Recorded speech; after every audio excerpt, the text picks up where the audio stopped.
and this impeachment's part of that. We have held zero, I repeat, zero full committee hearings dedicated to emergency preparedness, cyber threats, infrastructure protection, transportation security, Department of Homeland Security management, or information sharing and intelligence efforts. With the global dynamic that we have not lived up to our oversight obligation here on this committee because you all are obsessed with the border. Because you bend the knee to the orange Jesus, as you refer to him across the aisle. That's what this is about. And we have failed our jurisdiction on this committee. So I'm tired of being lectured. You know, I try to listen here. I try to be a team player. I really do. I try not to engage in the partisanship, but I've had it. I've listened to a lot of accusations here today. We are here on a sham impeachment hearing because of the partisanship of this committee, and enough is enough.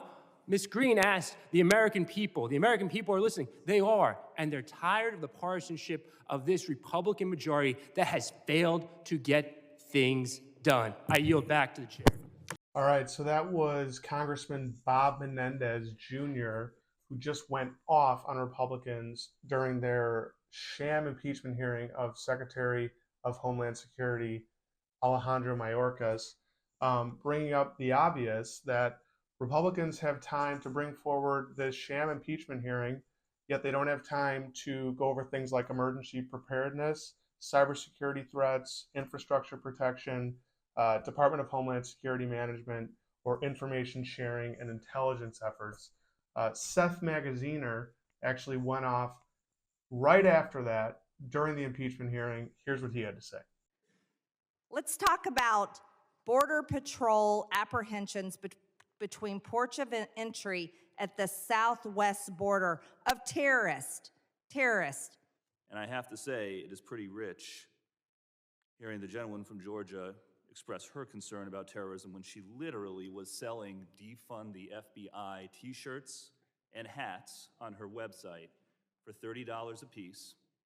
$30 for the shirts and another $30 for the hats. You don't get both for just the $30. The leading law enforcement agency tasked with combating terrorism in this country and keeping people safe, and she wants to defund it. So I am not going to take any lectures from her on securing this homeland from terror. And with that, I yield back. So what's incredibly important to understand is that President Biden actually just last week put out a statement detailing his willingness to deal with this border issue. And here's what he had to say. For too long, we all know the border has been broken. It's long past time to fix it. That's why 2 months ago, I instructed my team to begin negotiations with a bipartisan group of senators to seriously and finally address the border crisis. For weeks now, that's what they've done, working around the clock through the holidays and over weekends. Let's be clear. What's been negotiated would, if passed into law, be the toughest and fairest set of reforms to secure the border we've ever had in our country.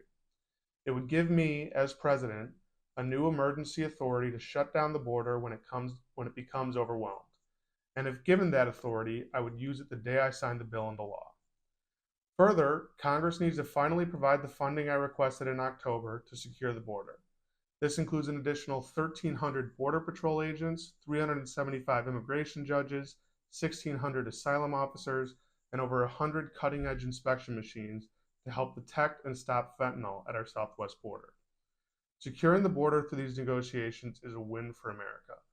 For everyone who is demanding tougher border control, this is the way to do it. If you're serious about the border crisis, pass a bipartisan bill and I will sign it. The Republicans in the Senate actually got to negotiating this bill, and the House basically has shut it down. And why? Because Trump tweeted about it on Truth Social. Here's what he had to say. A border bill is not necessary to stop the millions of people, many from jails and mental institutions located all over the world, that are pouring into our country. It is an invasion the likes of which no country has ever had to endure. It is not sustainable or affordable and will, under crooked Joe Biden, only get worse. I had the safest and most secure border in U.S. history. I didn't need a, quote, bill. They are using this horrific Senate bill as a way of being able to put the border disaster onto the shoulders of the Republicans. The Democrats broke the border. They should fix it. No legislation is needed. It's already there.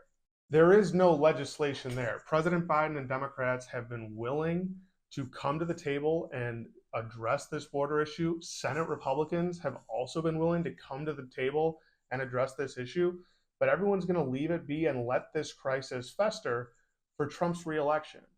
You can see President Biden has put out a statement saying he would shut down the border right now if they would give him the power, and that he'd sign a bipartisan bill that the Senate has been willing to put forward.